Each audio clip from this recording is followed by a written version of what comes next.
말씀이 있는 교회, 그 말씀 전하는 교회, 말씀대로 살아가는 교회, 말씀의 빛 교회. 오늘은 우연을 필연으로, 또 다른 제목은 신앙은 해석이다 라는 제목으로 말씀을 나누려고 합니다. 이 말씀을 통해서 은혜를 누리는 저와 여러분이 되기를 소원하고 축복합니다. 이제 에스더서가 시작이 됐습니다. 바사라고 하죠. 페르시아 제국의 왕이었던 아하수에로의 왕후가 되었던 에스더 왕후가 되어서 하만의 계략으로부터 이스라엘을 구원해내고 부림절이라고 하는 절기가 제정되게 된 그 기원이 된 사건을 다루고 있는 게 오늘 에스더서입니다. 에스더는 그 결정적 역할을, 부림절 사건의 결정적 역할을 한 에스더와 모르드게라는 인물에 관해서 얘기하고 있는데, 그들이 주인공인데 먼저는 누구로부터 시작하냐면 아하수에로 왕으로부터 시작합니다. 그리고 오늘 본문은 아직 다 이루어지진 않았지만 오늘 본문 다음에 보면 아하수에로 왕이 왕후 와스디를 폐위합니다. 이 사건이 에스더와 무슨 상관이 있고 이스라엘의 구원과 무슨 관계가 있는가 하는 겁니다.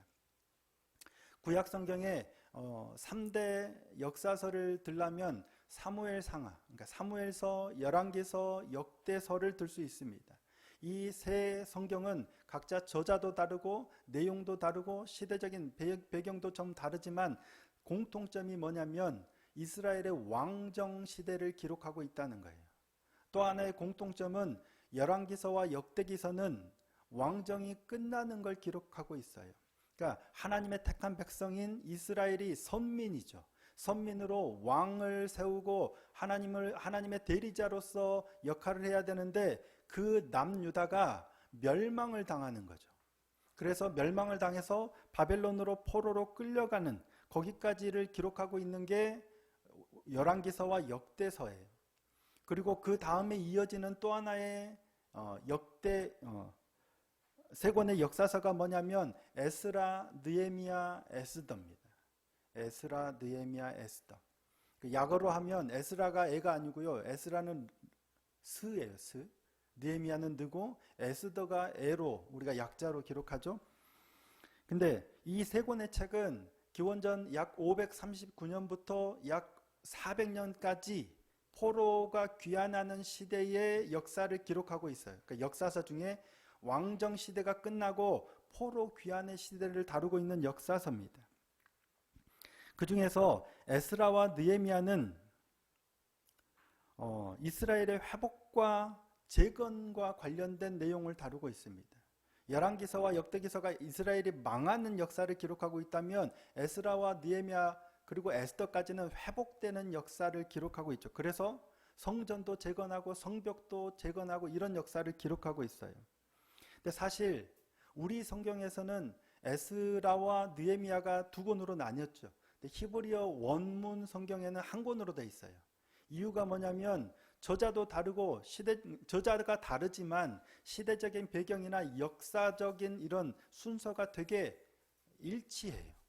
그래서 자연스럽기도 하고 구조나 패턴, 주제나 이런 것들이 되게 통일성을 가지고 있어서 히브리어 성경에서는 회복에 대해서 동일한 성경으로 한 권으로 묶어서 성경을 두었습니다.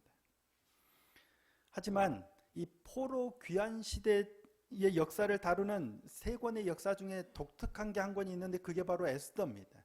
에스더는 포로로 1차 귀환과 2차로 돌아오는 느헤미야든 에스라든 그 사이의 기간에 여전히 그 땅에 남아서 생활하고 있었던, 더구나 고위 관리까지 되었던 사람들의 이야기를 다루고 있어요. 그리고 그 이야기를 통해서 하나님이 여전히 이스라엘과 동행하고 계시고 역사하고 계시다는 사실을 기록하고 있는 게 바로 에스더서입니다. 아까도 말씀드렸다시피 에스더서는 아하수에로 왕 때 부림절 제정의 기원이 된 사건을 다루고 있습니다. 자, 오늘 본문이 시작하는 1절 말씀을 다시 한 번만 함께 읽어보겠습니다. 자, 1절입니다. 시작. 이 일은 아하수에로 왕 때에 있었던 일이니 아하수에로는 인도로부터 구스까지 127지방을 다스리는 왕이라. 아멘. 아하수에로, 뭐 다른 이름으로는 크세르크세스라고도 하는데 우리는 되게 어색한, 익숙하지 않은 이름이죠. 페르시아의 네 번째 왕의 이름이 아하수에로입니다. 근데 인도로부터 구스까지 127지방을 다스렸죠. 그러니까 한마디로 유럽 대제국을 다스리던 거의 뭐 황제의 다름 아닌 왕이겠죠. 근데 그런 아하수에로가 재위 3년이 되었을 때 성대한 잔치를 베풉니다. 근데 그 잔치를 무려 6개월 동안 180일 동안 잔치를 베풀죠. 자, 3절 말씀입니다.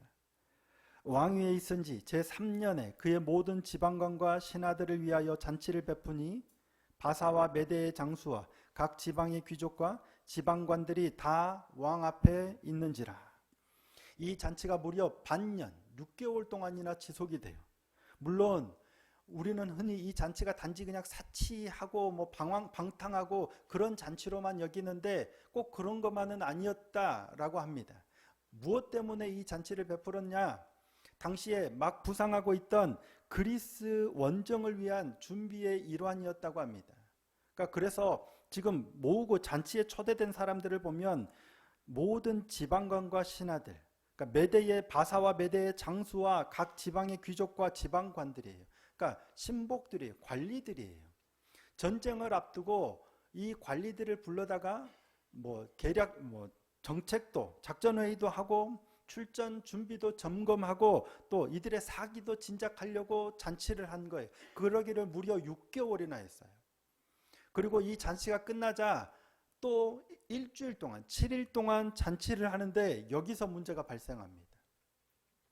6개월의 큰 잔치를 마치면서 이 수도가 수산성이라고 하는데 당시에 뭐 여러 성이 있었지만 수산성 사람들을 위해서 7일간의 잔치를 베풀어요. 그리고 마지막 7째 날 이 문제가 발생합니다. 이 아하수에로 왕이 주흥이 일어났어. 아마도 뭐 술이 취했는지 주흥이 일어나서 7내시를 보내면서 왕후 와스디를 오라고 해요. 왜 오라고 한 거예요?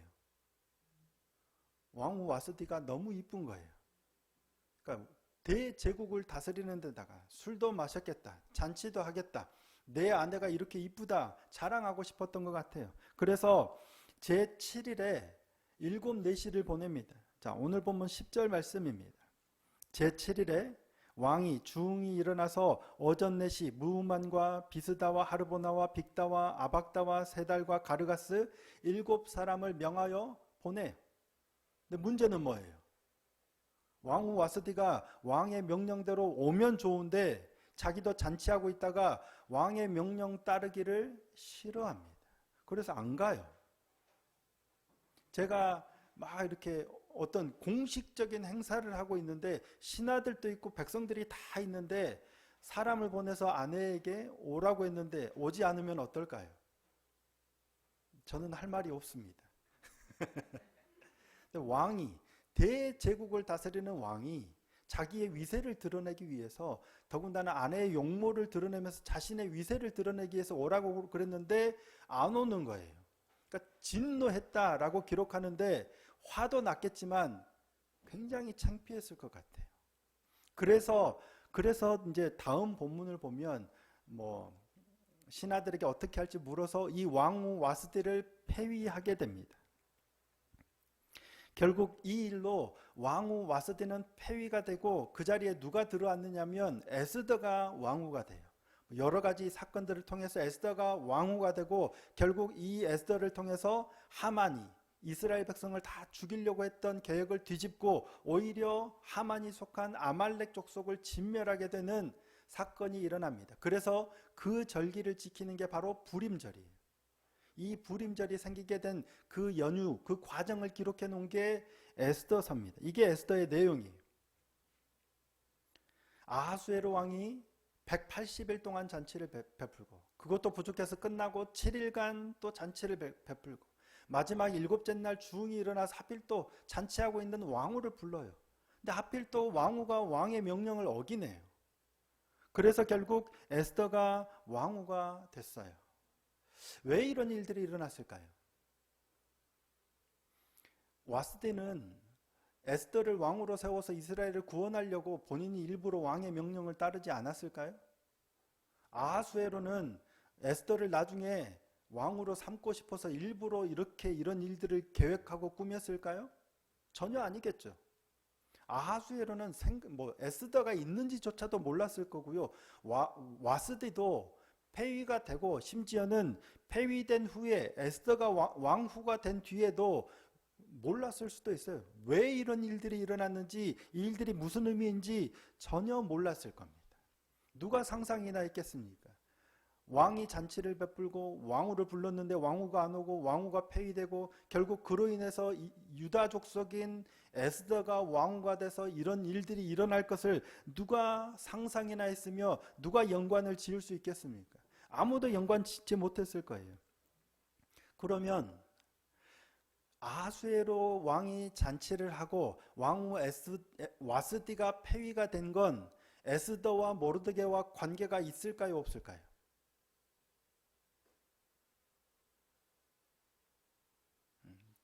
답은 말씀 안 하셔도 됩니다.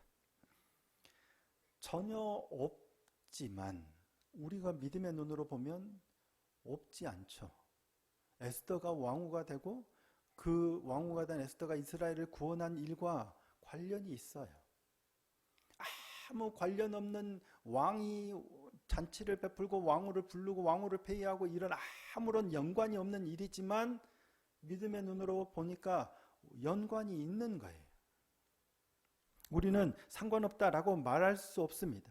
본인들이 전혀 몰랐고 본인들은 전혀 당연히 의도하지도 않았고 의식하지도 않았고 심지어는 후에도 전혀 연관짓지 못하지만 그 일들 가운데 하나님이 개입하고 계셨고 하나님이 밀접하게 관련돼 있었다는 사실을 우리는 지금 성경을 통해서 배우고 있죠. 이 모든 일들은 하나님의 계획 아래에 있었음을 믿습니다. 하나님의 경영 아래에 이루어진 거예요. 아하수에로 왕이 잔치를 그렇게 베풀고 와스디가 폐위되고 이 모든 일들이 하나님의 경영 안에 있었다는 사실을 믿습니다. 왜? 하나님이 우주의 창조주요 통치자시며 여전히 우리를 인도하고 계신 우리의 주인이심을 믿기 때문입니다. 모든 일들은 우연히 일어나는 것 같지만 하나님의 계획 안에 필연적으로 경영되고 있다는 사실입니다. 따라서 믿음이라는 것은 우연을 필연으로 바라보고 해석하고 하나님을 의지하고 하나님께 맡기는 것. 이게 믿음이에요. 예수 그리스도는 혈통적으로 유다 지파 다윗의 자손이죠. 그 다윗의 증조부가 누구냐면 보아스입니다. 근데 보아스가 룻을 만나는 과정을 보면 전혀 누가 중매를 하거나 그런 게 아니죠. 완전히 우연히 만납니다. 모압 여인 룻이 시어머니 나오미를 따라서 유다 베들레헴으로 오죠. 유다 땅으로 와요. 그리고 시어머니를 공양하기 위해서 이삭을 주우러 나가요. 그렇게 들어가서 이삭을 줍는데 그 밭이 누구 밭이었어요? 보아스의 밭입니다. 근데 성경은 뭐라고 기록하냐면 우연히 그 밭에 들어갔다라고 기록하고 있습니다. 자, 룻기 2장 3절입니다. 함께 한번 읽어보시겠습니다. 자, 2장 3절 시작. 룻이 가서 베는 자를 따라 밭에서 이삭을 줍는데 우연히 엘리멜렉의 친족 보아스에게 속한 밭에 이르렀더라. 누가 야, 너 보아스 우리 친족이니까 가서 거기 가서 주워 한 적이 없어요. 그냥 시어머니에게 얘기하고 나가서 이삭을 주우러 가서 밭으로 들어갔는데 그 밭이 우연히 보아스에게 속한 밭이었어요. 모르고 갔겠죠. 근데 줍다 보니까 우연히 보아스에게 속한 밭이었어요. 근데 하필 그때 누가 그 밭에 나타나요? 보아스가 나타나요. 베들레헴에 있던 보아스가 밭에 나타나서 이삭을 줍고 있는 룻을 봐요. 근데 성경은 그걸 뭐라고 하냐면 마침이라고 합니다. 자, 룻기 2장 4절 말씀입니다. 2장 4절도 한번 읽어보겠습니다. 시작. 마침 보아스가 베들레헴으로부터 와서 베는 자들에게 이르되 여호와께서 너희와 함께 하시기를 원하노라 하니 그들이 대답하되 여호와께서 당신에게 복 주시기를 원하나이다 하니라. 하필 마침 우연히 들어간 그 밭에 보아스가 와서 룻을 보고 결국 그렇게 역사는 이루어지는 겁니다. 우연인가요? 계획인가요? 룻도 우연이에요. 보아스도 우연이에요. 룻이 왔다는 소식을 듣고 보러 간 게 아니잖아요. 이 추수하는 거, 자신의 밭 추수하는 걸 보고 그냥 왔어요. 그런데 마침 본 거예요. 철저하게 우연입니다. 하지만 두 사람의 만남은 당연히 우연이 아니겠죠. 절대적으로 우연은 아닙니다. 두 사람 각자에게는 룻에게도 우연이었고 보아스에게도 철저하게 우연이었지만 믿음의 눈으로 보면 하나님의 인도하심 안에 이 일들이 이루어졌다는 거예요. 하나님께서 두 사람의 만남을 주선하신, 이렇게 보는 게 믿음입니다. 여러분 오늘 왜 이 자리에 계시다고 생각하십니까? 우리 삶이 그래요. 우리 삶에는 이런 일들이, 내 삶에는 그런 일이 없을 것 같은데 아니요. 우리가 인식하지 못해서 그렇지 어쩌면 인식하지 못하는 모든 순간도 하나님의 경영 아래 있는 거예요. 교회를 개척할 때 제가 교회를 개척하기로 결정하고 부산에서 개척하기로 결정하고 그 주 수요 예배를 갔어요. 그런데 이제 제 아내가 보통은 중상층에서 본인의 의자에 자리에 앉아서 말씀을 읽고 묵상하고 기도하면서 예배를 준비하는데 그날은 유아실, 바로 옆에 딸린 유아실에 들어갔어요. 유아실에 들어갔는데 이제 또 한 집사님이 앉아 계셨겠죠. 근데 둘이 얘기를 하는데 집사님이 그때 또 물어봤어요. 교회를 어디로 개척하기로 했냐? 그래서 부산에서 하기로 결정했다. 마침 부산에서 하기로 결정했다. 그랬더니 그 집사님이 정관에 어떤 교회 하나 나온 게 있는데 혹시 관심이 있느냐? 그 교회 목사님이 교회를 내놓으신 것 같더라. 그래서 어느 교회냐 물었더니 바로 이곳이에요. 이게 실로암 비전교회. 그래서 그럼 한번 연락해서 만나보자. 그때가 설 전이었어요. 바로 설 전이었어요. 그래서 전화를 해서 설 지나서 한번 보자. 설 지나서 바로 여기 와서 목사님을 만나고 약속을 잡았죠. 그래서 지금 제가 여기에 있게 된 겁니다. 그날 우연히 그 집사님과의 대화가 정말 우연이었겠죠. 아무도 그러자고 약속한 것도 아니고 정말 우연인데 그렇게 해서 그 집사님의 어머니가 바로 요 앞에 아파트에 사신다가 새벽 예배 다니시면서 이 교회를 다니셨던 거예요. 그렇게 연결이 돼서 이렇게 지금 저희 말씀의 빛교회가 이곳에서 예배드리게 됐습니다. 그분에게도 우연이고 우리에게도 우연이지만 하나님의 경영 안에서는 결코 우연이 없습니다. 당시 목사님이 이 교회를 내놓은 지 아마 한 3, 4년이 지났더라고요. 제가 확인해 보니까. 3, 4년 동안 교회를 내놨는데 여러분들이 왔다 가시지만 아무도 안 오셨어요. 안 하셨어요. 근데 제가 4년 후에 와서 만나서 바로 이 교회가 이렇게 계약을 해서 왔어요. 목사님이 교회를 운영하시면서 어려웠던 게 누구 때문일까요? 여기 보증금이 있는데 성도도 없고 이 월세를 낼 형편이 안 돼서 보증금이 점점 줄어가는 상황까지 3, 4년 동안 교회가 온 게 누구 때문일까요? 저에게 교회를 넘기기 위해서일까요? 아닙니다. 그렇지 않습니다.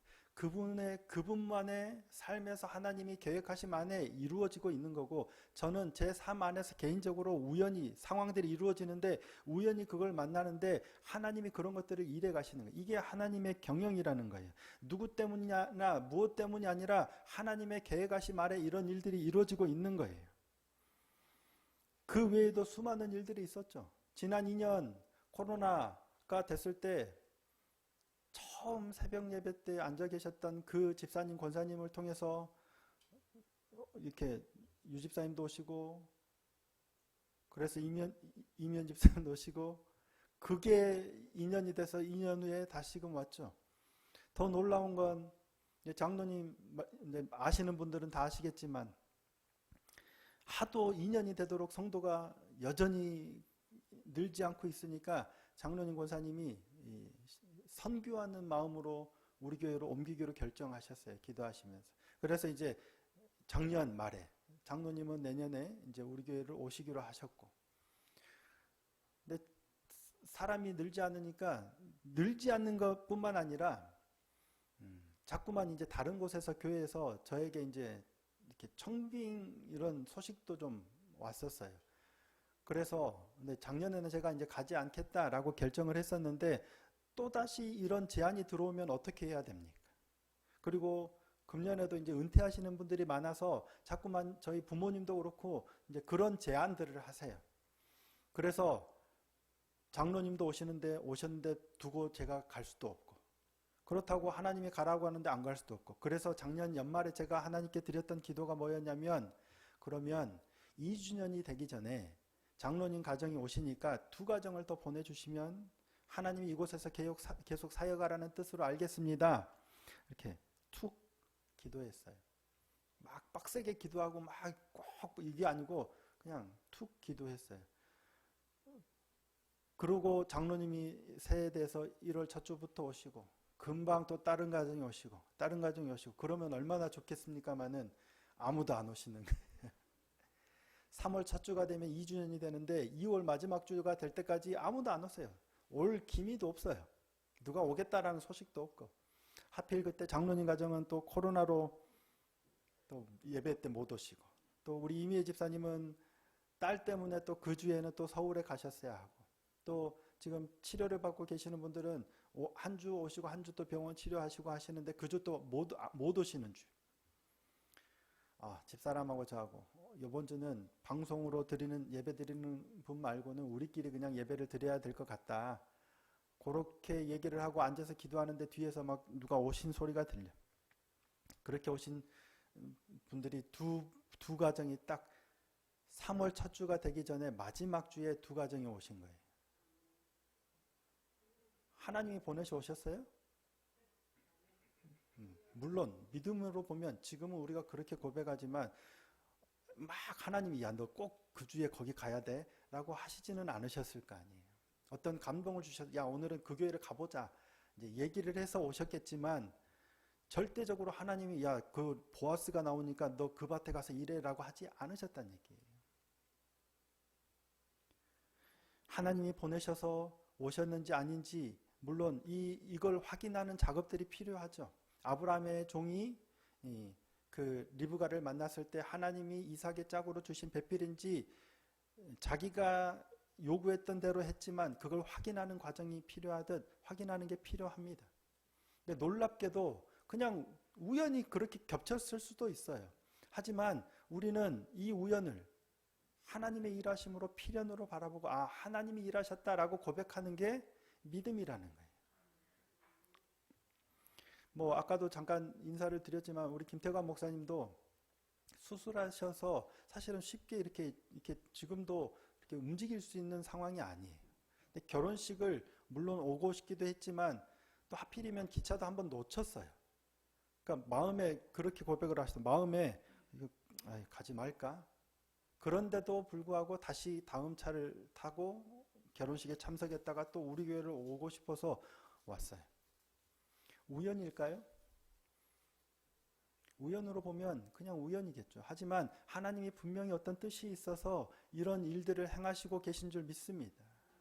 우리의 삶은 철저히 모든 일들이 그렇습니다. 우연인 것 같지만 우연이 아니고 하나님의 계획 가운데 철저하게 경영되고 있다는 사실을 믿음으로 볼 수 있는 그런 눈이 있기를 소원하고 축복합니다. 그러면 그런 눈으로 볼 때 힘에 겹고 고난이 지속되고 심지어는 내가 계획한 대로 일이 되는 게 하나도 없어요. 맨날 계획하면 계획이 틀어지고 상황들은 어그러지고 그런 순간 어떻게 해야 될까? 이 상황에도 하나님이 일하고 계시고 하나님이 나와 함께하고 계시다는 사실을 믿음으로 보는 거예요. 그럴 때 누군가 우연히 만나서 전화 한번 하고 만나고 하나님께서 그렇게 또 만나게 하시고 역사하시고 이루어 가시는 거예요. 믿음의 눈으로 볼 때 잘 될 때 내가 아니라 그것도 하나님이 하셨구나. 그렇겠죠. 안 될 때에도 하나님이 하실 거구나. 하나님의 경영하심, 하나님의 의도하심, 하나님의 계획하심을 믿음으로 바라보고 그 시간들을 이겨낼 수 있는 겁니다. 우리가 할 일은 그러면 지금 이 순간 하나님의 의도가 뭡니까? 하나님의 뜻이 무엇인지를 물으면서 믿음 안에 이 시간들을 감당하며 나아가는 겁니다. 그런 하나님의 주권을 인정하는 삶이 되기를 소원하고 축복합니다. 오늘 우리가 어떤 상황에 있는지 각자 다 다를 거예요. 이 시간 나온 이유도 다 다르실 거고 삶의 자리에서 여러분이 처하고 있는 상황 다 다를 거예요. 하지만 그 모든 시간들 가운데 하나님이 함께하고 계시고 하나님이 계획 가운데 다 인도하고 계시다는 사실을 기억하시고 믿음의 눈으로 바라보고 그 하나님께 맡기고 그 하나님을 의지하며 나아가는 믿음의 사람들이 되기를 소원하고 축복합니다. 그래야 할 때 우리도 영광을 바라보고 하나님의 영광을 나타내는 복된 삶이 될 줄로 믿습니다. 그런 믿음의 눈을 갖게 되고 그런 믿음의 눈으로 삶을 살아내는 복된 믿음의 삶이 될 수 있기를 예수님의 이름으로 축복합니다.